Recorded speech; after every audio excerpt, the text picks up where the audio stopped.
Okay, so I said I would show you how to do this on Cloud 9, and there's nothing particularly difficult about it except for one little gotcha. And the gotcha is told to you if you hover your mouse over Run. And it says, run and debug your Node, PHP, Python, or Ruby code. Which means if you're trying to run XML, which is not Ruby, Python, PHP, or Node, it's not going to work. If you click this button, the only thing it's going to do is it's going to do this, because it's going to ask, well, how do you want to process this? Is PHP? Is it Python? Is it Apache and PHP? It doesn't know, right? And why would it? So in order to get your PHP server running, you have to double click on a PHP file, and it doesn't matter which one it is, and just click Run. At that point, it's going to give you your URL path. This is very, very important. Once you have your URL path, in my case, I put the files in XML, and then it's just software.xml, and there it is.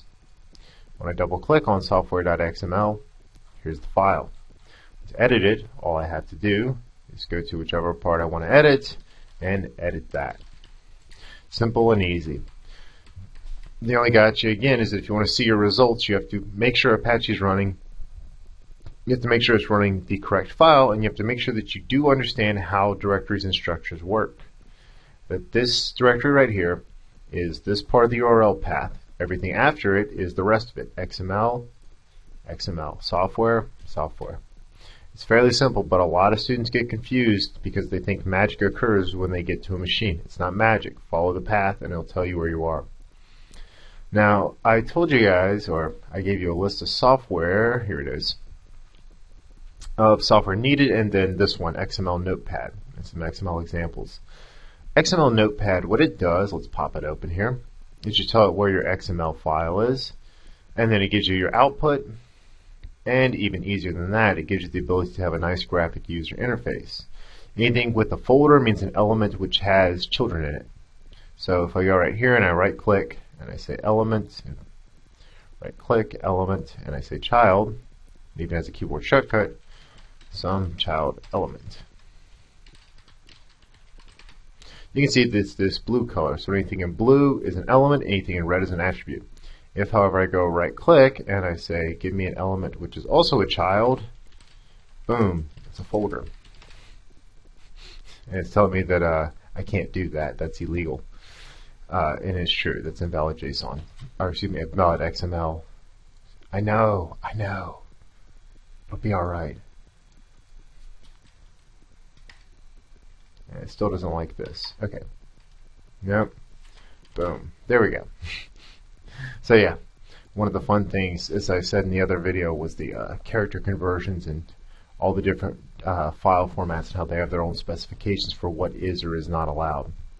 So anyway, once you turn something into a file, it creates this, and then if you create stuff underneath it, it becomes a folder. So it gives you the tree structure, and all you have to do anything is just click on something and then change. As soon as you do that, it changes it. And if you want to see your change, then you go over here, blah, blah, and you can see now that I have changed, listed as the OS. So that's all there is to working with that. There's nothing really magical about it. It's just a visual GUI, but you should never try to lean on software as a crutch for actually learning how to use the technology, because you will not always have your crutches when you need them. So, where to go for more help, because many of you are a bit behind from where you need to be to really get the most out of this course. Well, the first place I've already talked about is Code School, and they have these free courses. You have to look for these free course symbols, but definitely one you're going to want to do is JavaScript Road Trip Part 1 and this Try jQuery. These will help get you up to speed on jQuery and understand what's going on whenever we issue our different commands. Now these guys tend to be concentrated. Well, you have to sign up for those. But these guys tend to have very focused, let's see if there's anything in here. Nope. Very focused screencast. So they cover one technology and they cover it very well, and it's interactive. So as you do stuff, you put in the code and you try it out, and that works. Another focused one that I use a lot in my previous example was Codecademy. So for example, it lets you look at your profile, and then you can see how many badges you have and what your total point is and when you joined and all this other good stuff. And you can use that to, show off, I guess. After that, there's Udacity. Udacity isn't run by Google, but a lot of these guys are ex-Google engineers, or Google-y, shall we put it. And they tend to focus on an area of computer science. They are much more about computer science than they are about a focused technology like learning jQuery. So they tend to cover web development in general rather than web development in the specific. But they are really good. And it's an excellent place if you're going to learn about mobile web development or any of these technologies. They have excellent courses on it, and all these guys are top-tier programmers. From there, I also recommend Coursera. There we go. So, for example, go to class. I agree.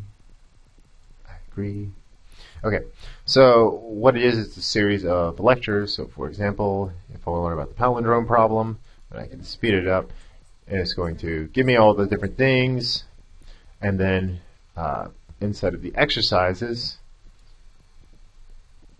and since I haven't done the thing, it's telling me that the hard deadline passed, but as a learning exercise I can do it, and you say, yeah, I'm not going to cheat, because, you know, why would you cheat on something you're not being graded on? But then you run through it and you see if you can understand what the correct code is and how to work your assignments. So if it's not a current in-session thing, then it's just there for your benefit. Blah, blah. All languages.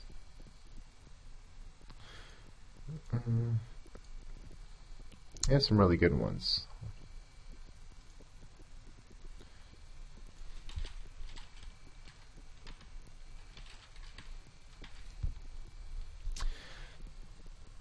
It keeps wanting to put it into my courses. Let me see if I can sign out and see if that helps any. There we go. Now we're doing much better. So, for example, this is the thing I was in, Learn to Program, but they also have the Learn to Program Fundamentals. View all courses. That's a really good one, and they have all sorts of other courses on it. The Learn to Program Fundamentals is a nice start off, but it's not covering anything we're doing right here. There is a similar thing called edX, and theirs, in particular, this Introduction to Computer Science, which is at Harvard. So if you ever wanted to say that you took a course at Harvard, yes, you can say that. This course right here is an excellent introduction to most of the technologies that we'll be using. And also this Linux Foundations course is also really good. So those are places to get more information and to get more training, because for a lot of you, you need these skills, and this will give you a place to go to outside of school that really can help you out.